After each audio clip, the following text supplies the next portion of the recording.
All right, welcome everyone to City Council meeting for Monday, March 22nd. If we could have a roll call to establish quorum, Madam Clerk. Harry Meyer. Present. Melissa Green. Here. Terry McClung. I'm here. Autumn Slane may Zoom, not here presently. Bill Ott. Here. Laura Jo Smoley. Present. We have 5. All right, if we stand for the Pledge of Allegiance. I pledge allegiance to the flag of the United States of America and to the republic for which it stands, one nation under God, indivisible, with liberty and justice for all. All right, get a motion to approve the agenda. So moved. Second. Corrections, or additions, or anybody? Hearing none, all those in favor of the agenda as submitted, signify by saying aye. Aye. Any opposed? Get a motion to approve the minutes for March 8th. Motion to approve the minutes of March 8th, 2021. Second. Okay, got a motion to approve the minutes. Any additions, corrections? Hearing none, all those in favor of the minutes for March 8th, signify by saying aye. Aye. Aye. Any opposed? All right, under Planning Commission, we've got a couple of vacancies that we need to get filled. If any there's citizens out there within city limits, please We got a, put in your application. We do have an application by Mickey Schneider for position 4. Yes, ma'am.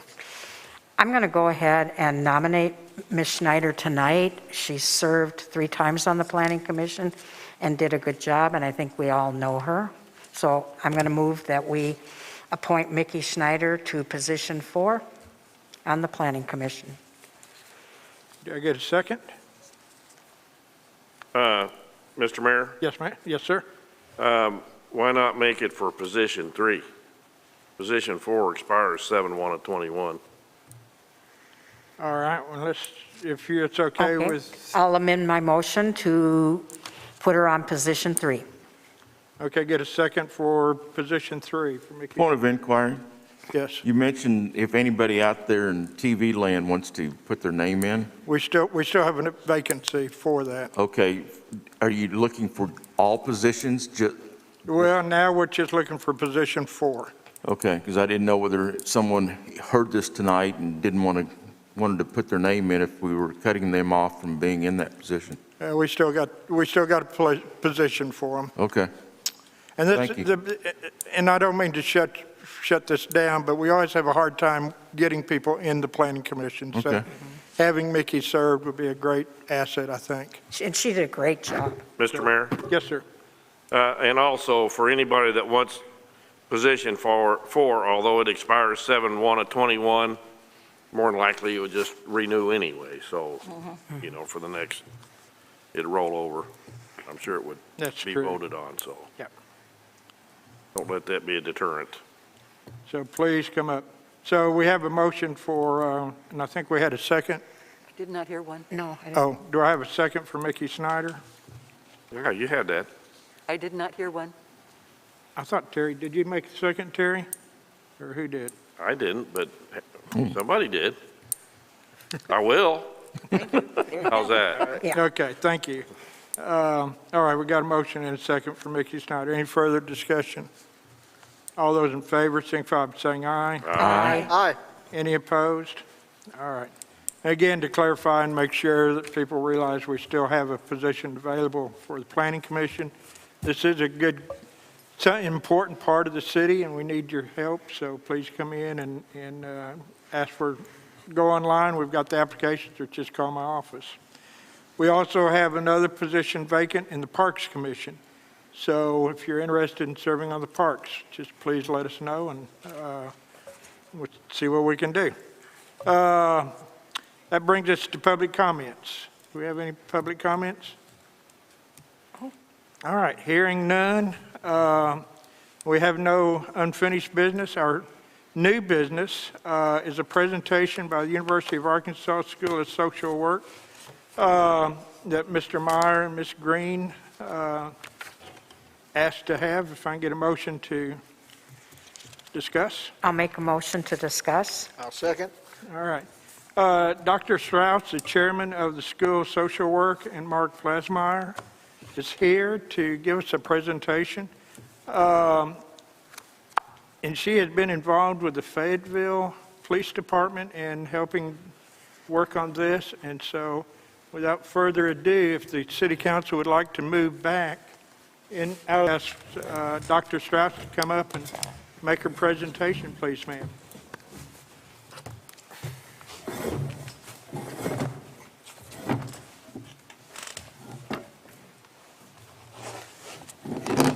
I'm going to turn my microphone off just in case you start making any comments.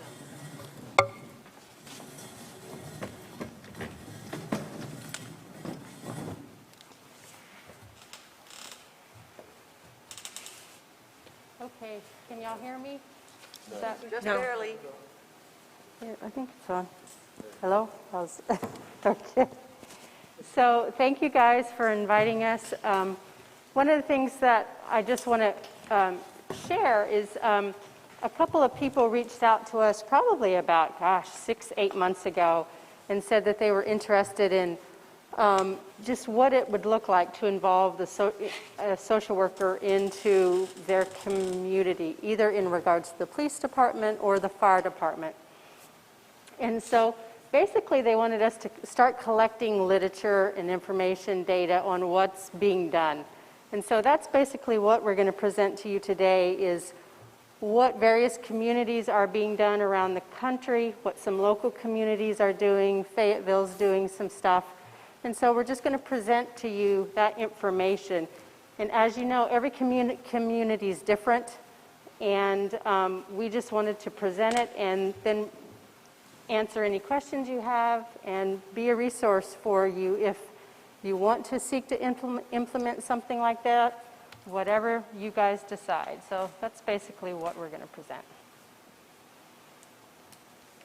Yeah, and I don't know if this is, am I on here? No? Yes. Okay. Well, and so what we're going to try to do is keep this fairly informal too, but if you could go to the next slide or maybe the first slide. Oh, there it is. Oh, yeah, the next one would be great. So yeah, what we're going to do is what we've seen in the literature as far as best practices, and we actually are in contact with a lot of different organizations, one of them being out in Longmont, Colorado, and then we were in contact with a person out in Phoenix who did a lot of homeless outreach through the police department. So talk about the best practices that we've seen in the literature and through talking through with our colleagues. This thing fell off my ear. And then some of the outcomes that we're seeing so far in the literature, and then some funding sources, because obviously a lot of this is going to take money to make it happen. So if you can go to the next slide, that would be great. So one of the things that we know that we need to do is you need to develop relationships with service providers. We're also seeing that you want to do triage where you have people in the call centers, 911. If you can't do that, it tends to make it so that you have to train people. But if you can get social workers within the call centers, then they're able to move those calls to the people they need to go to. You want to train selected officers, and again, this is, if you have a larger police department, maybe you have a dedicated, group of officers that are into this community policing, and that might not be necessarily the case here in Eureka Springs.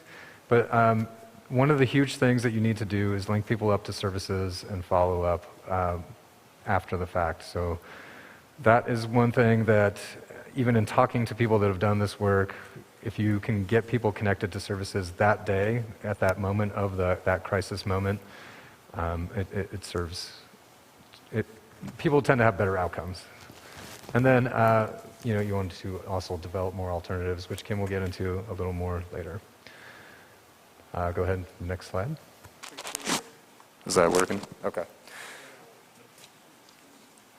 So another thing that is hugely important, if you're going to bring in social workers into the police department, or if you're going to have police officers working with social workers, is they need to really understand each other's roles. And one thing that somebody who used to do this kind of work really emphasized was that if you're going to try to connect people with services that the police, yeah, they're oftentimes the initial point of contact with people that either are experiencing homelessness, drug use, mental health issues. But what you want to do is have them then pass that off and move on to the social worker or the mental health professional or whatever the case may be.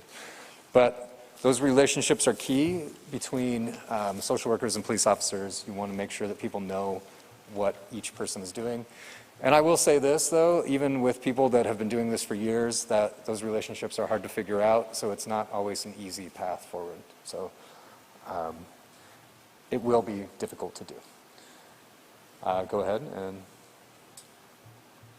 And again, so here we're talking about training dispatch employees or embedding a social worker in 911 calls. That's where you see a lot of the best results, and this is particularly the case out in Oregon with Cahoots. They're able to send a team, because their model, which we'll see in some of the videos here, they actually don't have a police officer. Check, okay. So, and I think this might be my last slide here, but again, if you have the resources, one of the things that is most important if you're going to try to do these crisis response team is you need to have buy-in from officers on the force, right? There needs to be, whether it be the top brass, the chief of police, we've got our chief of police here, but like, at the same time, there needs to be officers that are willing to do this work and want to work with social workers if that's going to be the model you use. So obviously, if there's not buy-in, maybe it's going to be harder to get these programs off the ground. But again, I'm not exactly sure how big the police force here is in Eureka Springs, but if you have a specific officer that might be all about community enforcement and that kind of thing, then it would be great to get that person on board. Next slide.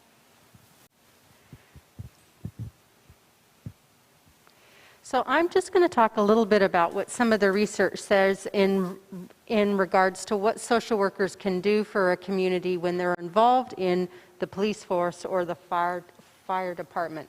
One of the best things that they have a tendency to do is during these crisis calls, they follow up these calls with phone calls. They make sure participants get to see the doctor.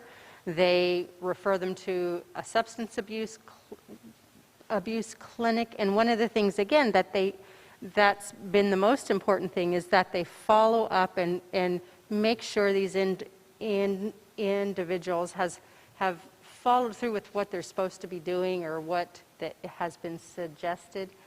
One of the studies that we saw showed that having social workers follow up with these particular participants had a tendency to decrease the chronic calls. There was a study that looked at a social worker that worked with a fire department, and apparently fire departments have a lot of chronic calls. Police departments may have that also. People that call in on a consistent basis, officers have to go check on them. And so what they've noticed is that these chronic calls have a tendency to be decreased. And we're going to talk a little bit more about that in another slide. So some of the alternatives, can you go to the next slide? So one of the things that's also important is that if you develop a unit like this, having a peer, having somebody who's also struggled with substance abuse, having somebody who's also struggled with homelessness, having them on the crisis team is actually helpful. It helps provide the support that they needed.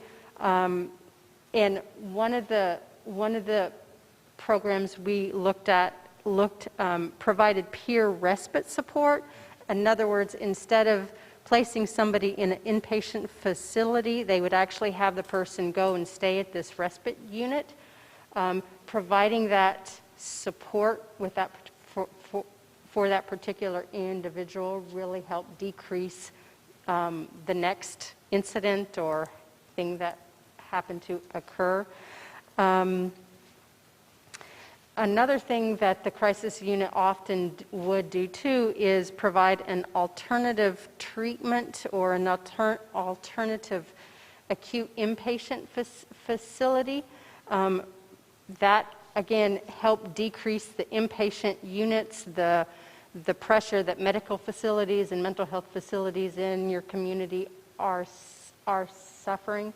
I know in Fayetteville particularly, a lot of the units have been really pushed, and they don't have the capacity to continue to take in a lot of these individuals. And so it really helps decrease that acute care that you may need to provide. So here's the nice thing. If you can go to the next slide. So all the research we found really talked about some of the benefits of having a social worker embedded into either your fire department or your police department. Some of those benefits include diverting calls that often would come in. One particular program called STAR, do you know where they're out of? Denver. STAR is out of Denver. They diverted 41% of all the calls that came into 911. They also found that the uniform response team that would independently would call the STAR unit to come in approximately 34.8%. So just having the police force have this be able to call this particular unit to come in really helped decrease the effort, the time involved that the police force had to use for these particular individuals. And so the next is a decrease in medical cost. The CAHOOTS model, which has been going on since the 1990s, I'm thinking, 1990s. 30 years. The research that they've shown that says that it saves them $6 to $7 million a year just in medical services that they have to provide, simply by providing this crisis unit to go out and provide the services and the follow-up care that these particular participants need. The other one is a decrease in the legal system. STAR, which again, as Mark was saying, is in Denver, Colorado. During their 6-month pilot program, they handled 746 calls, which resulted in 0 arrests. So imagine if you had a police officer or a police unit having to go out to do the same calls.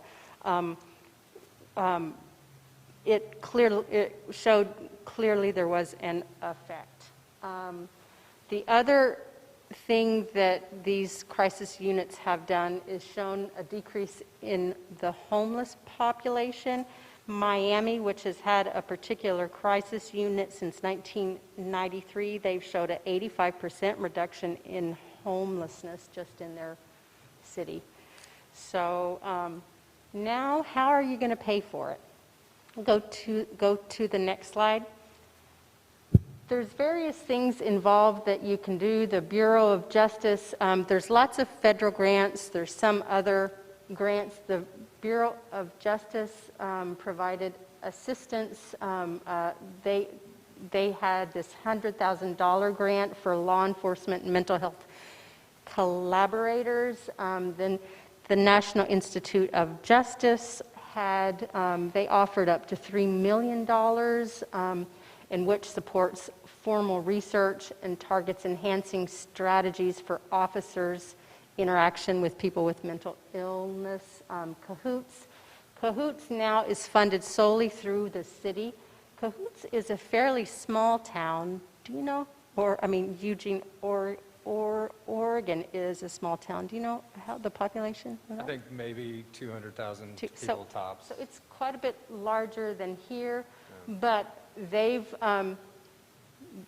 believe that the benefits of CAHOOTS outweighs the cost. And so from 2017 to 2018, they put $800,000 in their annual budget to serve that particular crisis unit. This next year, they were increasing that by $280,000. There's also another federal grant worth $3.1 million, and then it looks like that the city of St. Petersburg, Florida is actually putting $3.8 million to this particular crisis unit. So let me talk a little bit, you can go to the next slide. Let me talk a little bit about what Fayetteville's doing. So Fayetteville, our field coordinator, social work students have to have 2 internships. The final internship is a 9-month internship, includes 900 and something hours throughout the 9 months. They developed a contract with the Fayetteville City Police to provide this intern for those nine months. The intern is going to be working with the police force. Really, this first semester, they're spending a lot of time just documenting what types of calls a social worker can be used for.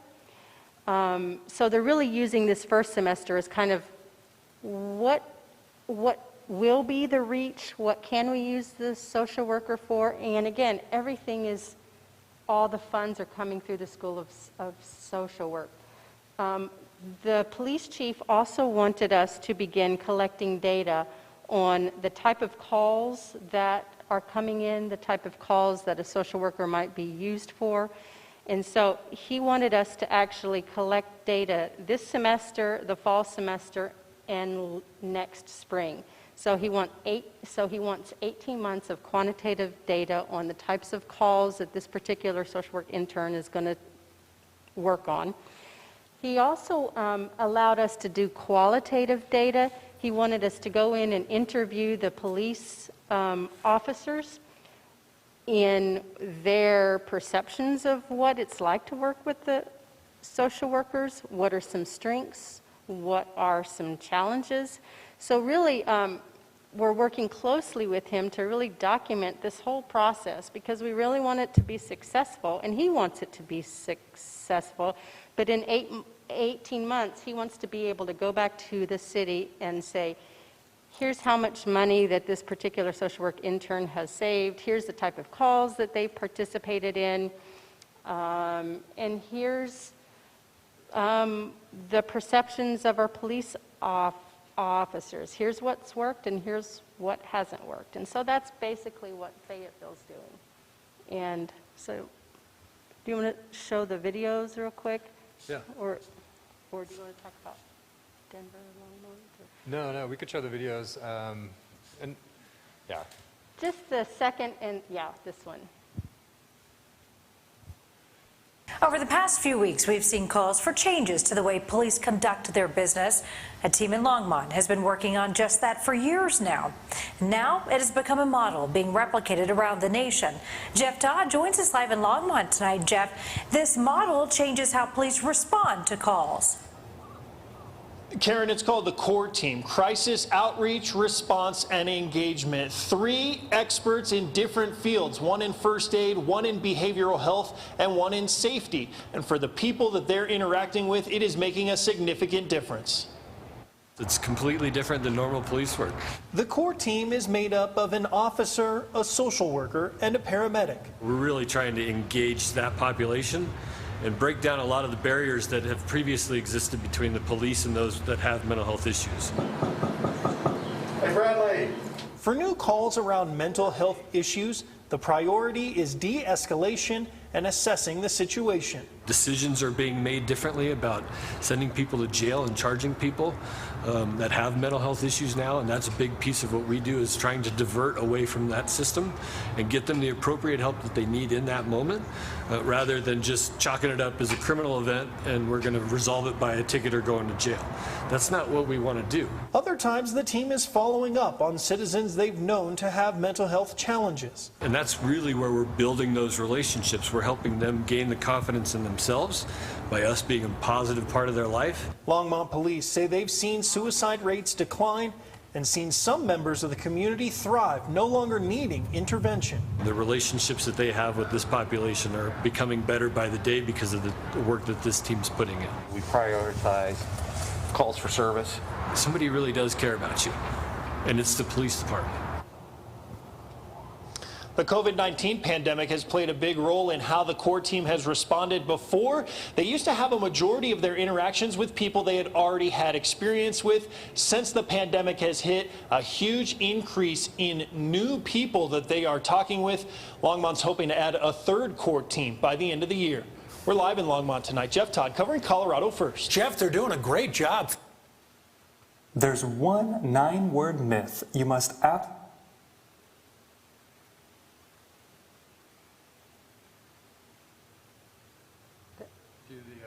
The third one?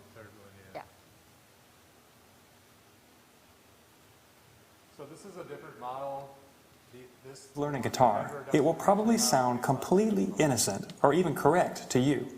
But as a pro, I can tell.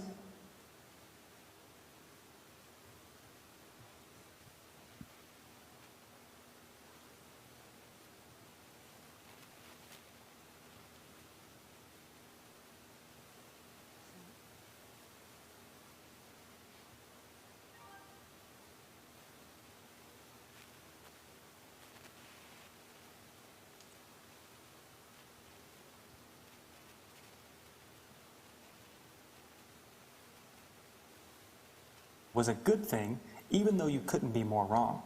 Again, do you know what this myth is? Let me give you a hint. The myth is, to play guitar freely, I must blank theory blank. Can you fill in the blanks? I've asked a lot of guitar players about this myth.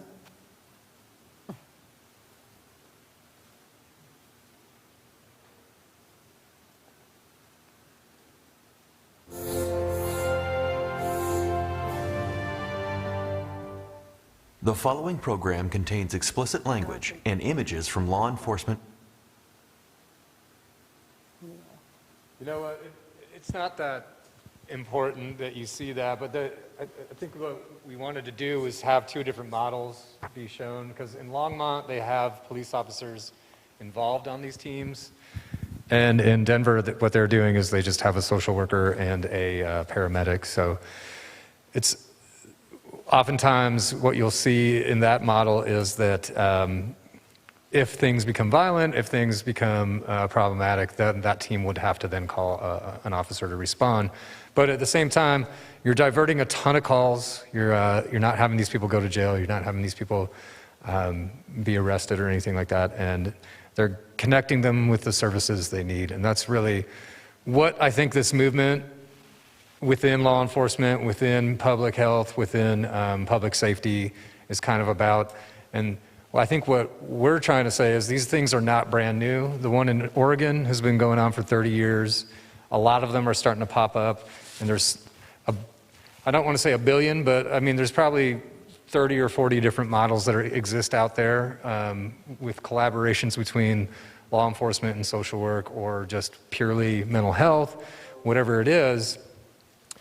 But I think what we wanted to do, and when people reached out to us to come up here, is let you know that the School of Social Work is starting to work on this here at the University of Arkansas, and that we want to be able to, if you want to move in any sort of direction, provide you with resources that if you want to bring in social workers or whatever it is you want to do, we want you to know that we're going to be there to help you out and provide resources, provide research, interns, whatever the case may be, whatever you need, whatever your community thinks you need to move forward when it comes to different ways of looking at dealing with homelessness, drug addiction, and other issues in your community. So if you have any questions, please feel free. I've got one. Give us a scenario or a situation where one of these teams would go out. How does that work? So I'm thinking one of the cases might be simply there is somebody loitering in a park that has been there for all day long that is passed out. So the team might be called to go in and check on this person and evaluate them, see if they can provide some support, some acute support, but also, where can we help you go? What's going on? And that's just one example. Okay, any other example that, there's the park scenario, what else would they go out for? I can give you one. Okay, How about a 7-year-old in the middle of the night calling 911 because the house is all in an uproar and everybody's fighting in the house and drunk and everything? That would be a good. Yeah, and having spent most of my professional career working in community mental health, I think there's a range of scenarios, in the park, in the family, if people are drunk, that kind of thing. But sending somebody out that, and this is no slight to the law enforcement community or anything like that, but has no intention whatsoever of arresting anybody or doing that kind of thing, but resolving that situation and getting people connected to the services they need. Now, in some cases, obviously, especially when you're dealing with intoxicated people, you might have someone be fairly belligerent and possibly violent, right? And so one thing that, in my conversations with a lot of people who've done this work in different communities, is you need to get those people connected to those services that day. It can't be like, we're going to follow up and we're going to call you later, that kind of thing. It's like, how do we get you where you need to go at that given moment in time? Now, in a case where it's like people are drinking and the kids are in trouble, maybe then you remove those kids from that situation. But at the same time, whatever you can do to not escalate that situation, and in many cases, again, when you're talking about intoxication, it gets a little difficult, but when you're talking about people experiencing mental health issues, one thing that they have bad experiences with are law enforcement, right? And some of the worst days of their lives, they end up in jail for being symptomatic. So whatever the case may be, what you're really trying to do in a troublesome situation is get people connected to services instead of putting them in a position where they're actually probably going to decompensate even more if they're locked up or thrown in the back of the police car. Are there situations, are there good success stories of somewhat of these two-man team without the police go into that house that Harry's talking about? Can they de-escalate it? Yeah, and so you're seeing a ton of this happen, especially out in with the STAR model out in Denver, where they don't actually have a police officer. But again, there are times when things, boil over. But at the same time, yeah, you're seeing this is happening great. It's happening in Oregon, where they've literally, they're saving, what was it, like $6 to $8 million a year, and this is not even just not people going to jail, but not even people going to the ER for emergency services and that kind of stuff. And that was something, and when I worked in community mental health, that was really big, is like we tried to get people to stop using emergency services and tried to do preventative care. And that's what we're seeing a lot of through these programs, is people getting housed, particularly people that are homeless, and then start accessing that preventative care, so then they're no longer in crisis, and they're no longer,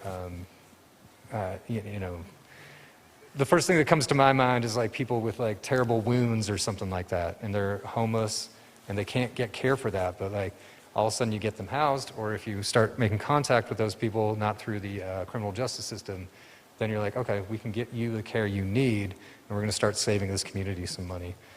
And suicide calls. Yep. Yeah. Which is a huge issue right now with COVID.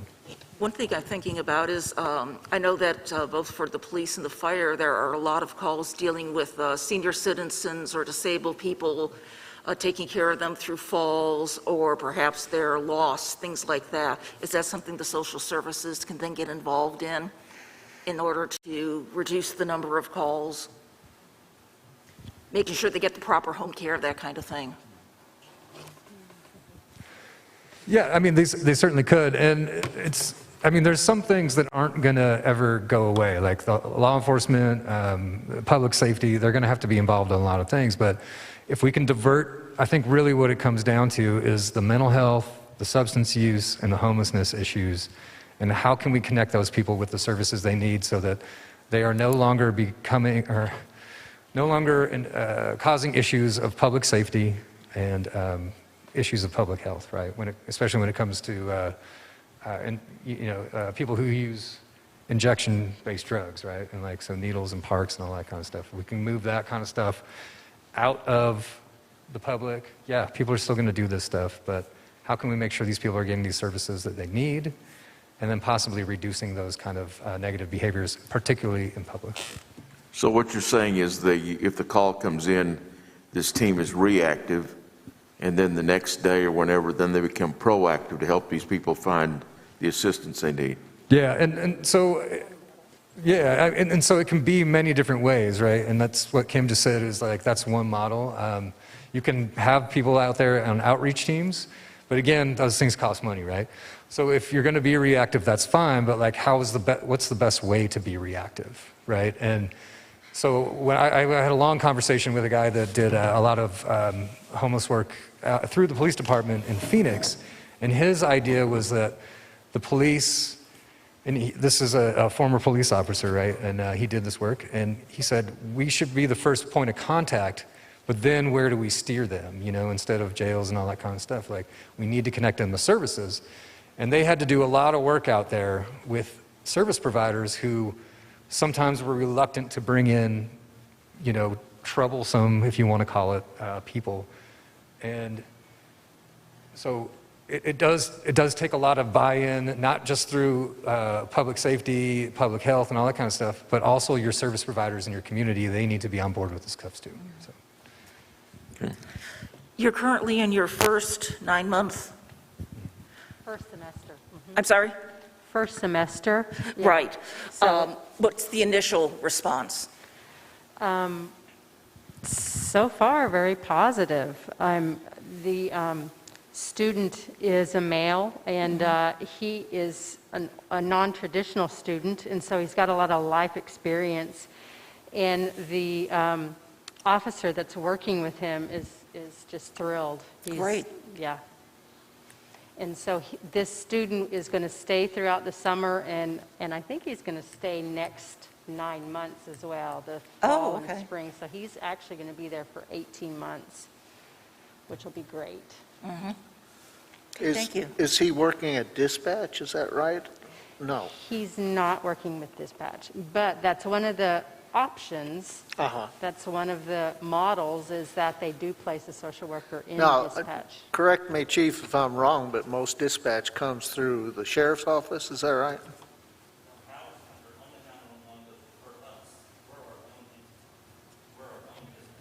We have our own.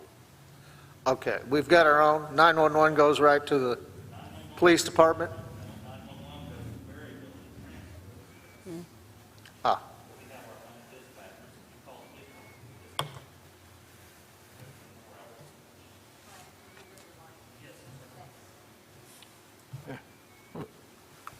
And that's the thing, the Fayetteville Police Department too, like this is all kind of by the seat of their pants, they're trying to figure this out. They don't know exactly what this model is going to look like, what they're going to try to do.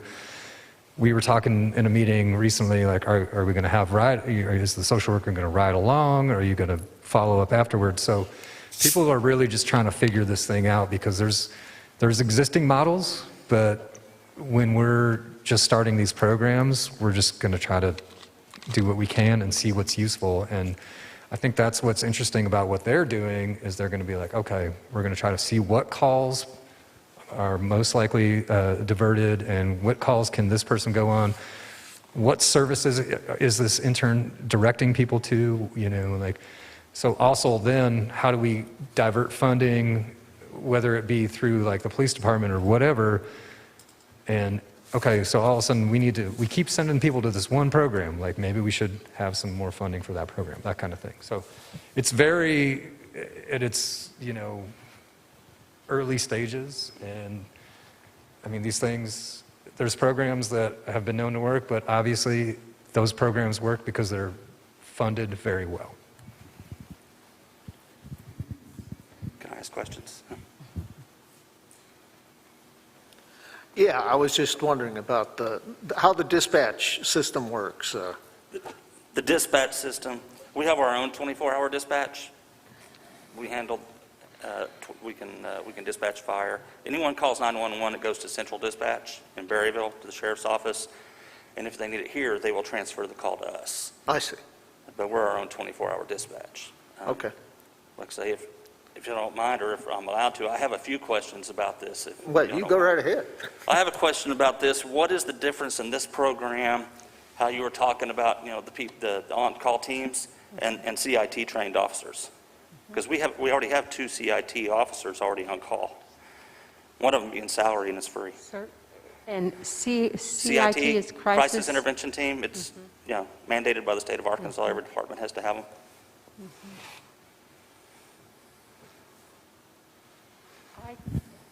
Yeah, so I think what it is like the crisis intervention teams, and my understanding is that what people are trying to do when they're moving to these other models, either bringing in social workers or having some sort of other response team outside of police forces, is to free up police officers to do what the public safety mission, right?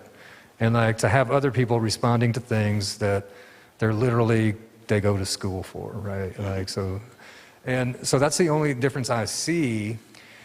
Now, given funding structures and all that kind of stuff, it can get murky, right? And what we're not here today to say like, oh, you should do a specific thing. We're just saying there's these models that exist out there. What's going to work for your community? Now, if CIT within the police department makes sense in this community, then that's what makes sense. That's fine. But is there an alternative that would make more sense for your community? And if that's the case, then we'll, provide whatever support we can through the university. And then if it's the other case where CIT makes the most sense, then if we can be useful to you with that model, we would love to be useful to you as well. That's really about the only question I had, was in regard to that, what the difference would be. And again, it would just be, instead of having an officer dedicated to that CIT, you would have, I guess, community members that were trained in like mental health or whatever. And then possibly you don't, and again, really what this comes down to is you don't have an armed person going into mental health situations, which can escalate things. Both for the officer and for the person that's in crisis. And there's economics involved, because if you've got a social worker, you don't have the lot fee, and you don't have, the salary is probably a little lower. I hope not.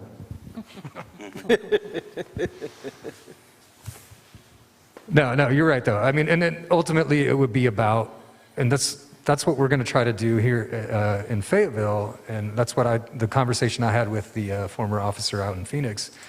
How do we measure if this is actually going to be saving taxpayer dollars, right? Like, are we diverting money so people aren't using the ER, people are housed, they're not using all sorts of services, right? Like what can we do to be preventative as opposed to, I believe someone over there said reactive, and that's going to take some time, and that's going to be tough, right? Like, but at the same time, you can't just keep being reactive and expect to see savings when it comes to whether it's medical bills, incarceration, whatever the case may be. Anyone else? Well, thank you very much for your presentation. We really appreciate it, and for the knowledge and information in through there. I think, I know it's given me a lot to think about, and I'm sure the rest of the commission and council. Eureka Springs being a small town of 2,000 people, we're real limited on our resources.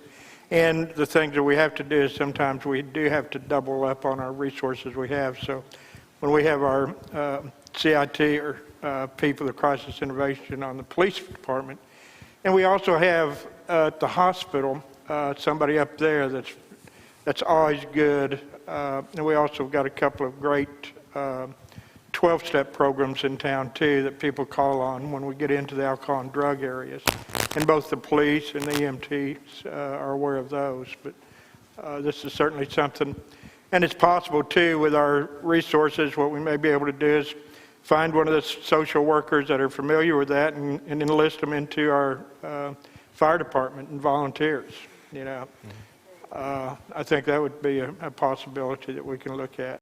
So, but thank you very much. We appreciate it. Yeah, absolutely. And the last thing I would say, though, you mentioned 12-step programs. You know, Kim had mentioned the importance of peer involvement and all this kind of stuff. And when you're a community that doesn't have, you're a small community, maybe you don't have a lot of resources, looking into that peer support stuff it would be a huge benefit, I imagine. Thank you. Thanks.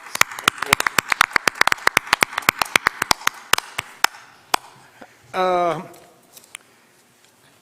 right. Well, that concludes our meeting, and we'll get us back to an agenda setting. In your packet, you'll notice that we've also got the vision plan, and I think Ms. Smoley was involved possibly with that part of that before she came on the city council. And so one of the things I'm probably going to have for our next meeting is for us to discuss this vision plan on here. But does anybody else have anything at this point for agendas? Yes, I do. Okay. I've got two items. The first is when we attended the Zoom meeting with the Municipal League, they had a suggestion that on small communities with 12 or less aldermen, that perhaps only needing one alderman to request an agenda item rather than two, and I'd like to discuss that. Okay. And normally we do that at we can bring that up if you get a second on that. That's something we always talk about at the beginning, the first of the meeting. Right. When we discuss our rules and regulations. So if you get a second, we'll put that on the agenda. Second. All right. And the second one is, I would like to discuss the, I haven't come up with the right word yet, but the CAPC in a broad sense, the existence of the CAPC. Would you like to clarify that? That's really rather too broad. I understand that. I would really suggest at this point, because of the lawsuit, that this might not be a good time to bring that up. And I think all discussion within the CAPC might be held off because of that. Okay. And let's wait and see what the results are. We'll talk and see where it goes. Yeah, because I don't know where you're going with this, but I think at this point, I think we'd be better off not to get into it. Anyone else? All right, city council comments. Mr. McClung. I have none. Mr. Meyer. Well, thanks to U of A for bringing the presentation. I don't know if it'll fit Eureka Springs. The chief and the fire chief can probably contact them if you want more information. And but it's always good to see what other people are doing. Ms. Green. All right, Ms. Smiley. Yes, I'd like to thank you for the presentation as well. It's really good to see ideas from other sources. And we're a really great community at being creative. If we have a goal, we can find a way to put it together. So I found it very motivating, very interesting. Thank you. That's it. Mr. Ott. With tourism being our only industry in this community, it was really nice, and it still is nice, seeing the people who've come here for spring break. It's, you know, if you kind of squint your eyes, we're just getting real close to normality.